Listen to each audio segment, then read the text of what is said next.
काय नव्हतं, पण मला सगळ्या व्याधी होत्या. त्याच्यामुळे मला भावाच्या इथे एक मॅडम राहतात, ज्योती मॅडम, त्यांनी दिलं होतं. म्हणलं हे घेऊन तर बघा. मी खूप औषधं सगळे, एक पण डॉक्टर नव्हता सोडला. पण विचार केला, म्हटलं शेवट एक बार घेऊन बघू ते काय होतं ते. पण रिझल्ट चांगला येत गेला मॅडम. मला खूप बरं वाटतं. मी म्हणजे माझे मिस्टर पण काठीवरच पडलेले 2 वर्ष झाले. त्यांचंही देखभाल करते, त्यांना पण आपला चहा नाश्ता देते.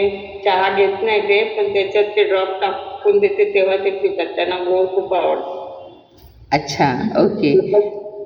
ते पण नाश्ता घेतात. माझा पण चहा नाश्ता चालू असतो. बरं, आधी काय त्रास होत होता तुम्हाला आणि आता कसं, म्हणजे कोणता त्रास कमी झाला? म्हणजे माझे सांधे दुखणे, गुडघे दुखणे, अंग दुखणे, ऍसिडिटी, कोणता आजार नव्हता हे विचारू नका. सगळेच आजार होते मला. म्हणजे मला उभं राहता येत नव्हतं. मी काठी घेऊन चालत होते. बापरे, खूप त्रास होता. म्हणजे तुम्हाला पण चालता मला येत नव्हतं? शेवटच आलं होतं. असं वाटलं मला आता संपले, जाऊ दे आता, काय होईल ते होईल शेवट. पण नाही, मी जगले, चांगली झाले. अच्छा, हा चहा नाश्ता तुमच्या आयुष्यात यायचा होता आणि तुम्हाला नवऱ्यासाठी मदत करायची होती, त्यांचं करायचं होतं, म्हणून तुम्हाला परमेश्वराने या फॅमिलीमध्ये आणलं. त्याच्यामुळे मला मुलं पण बोलत नाही, म्हणजे मला खाऊन मरायचे, आता असं नाही मरायचं. क्या बात आहे, व्हेरी गुड, बहुत बढिया. मुलं ते आणून देतात, सांगितलं का ऑर्डर करून देतात. माझं चहा नाश्त्याशिवाय काय नाही. मला ऐकल्याशिवाय पण जमत नाही. काल माझं मीच झालं, 5 मिनिटं उशीर झाला तर मला घेतलं नाही याच्यात.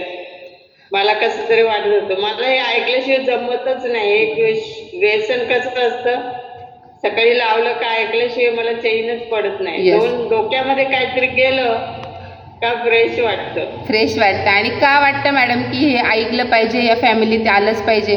कारण इथून तुम्हाला रिझल्ट मिळाले ना छान. हो, खूप चांगले रिझल्ट मिळाले. म्हणजे गेलेली केस परत आली. अच्छा, गेलेली केस म्हणजे मॅडमांना वाटत होते की आता त्या राहणारच नाही, इतकं त्यांना व्याधी होत्या, पण या फॅमिलीचा नाश्ता सुरू केल्यावर त्या कमी झाल्या.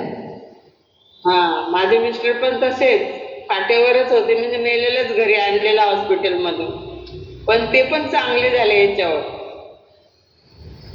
क्या बात आपलं चहा नाश्ता. हो, येस, 8 किलो कमी झालं माझं. मी 53-54 वरच स्थिर आहे. आपल्या याच्यात शिकवलं जातं ना, वजन कमी कसं करायचं, वाढवायचं कसं, काय करायचं खाल्लं तरी. त्याच्यामुळे माझं जमतं. आणि म्हणून मी ऐकत असतेच नेहमी की नाही, आपली काळजी आपण घेतली पाहिजे. कोणी काळजी घ्यायला तयार नसतं. मुलांचं लग्न झालं का संपलं मुलांचं काम. खरे, मी माझी काळजी घेते. यस, देखो यहाँ पे मैम ने बहुत बड़ी बात कही कि खुद की केयर हमें खुद को लेनी होती है, और ये दोनों की केयर लेने के लिए ना, अभी चाय नाश्ता करने के लिए आपको करना पड़ता क्या? कांदा काटो, मिर्ची काटो, तेल में डालो, कुछ करना पड़ता? इझिली हो जाता है. आणि तो कंटाळ्यामुळे आपण नाश्ता पण करत नाही ना, खात पण नाही. म्हणजे आपली स्वतःची उपासमारी होत असते. हे एकदम बेस्ट मला आवडलं.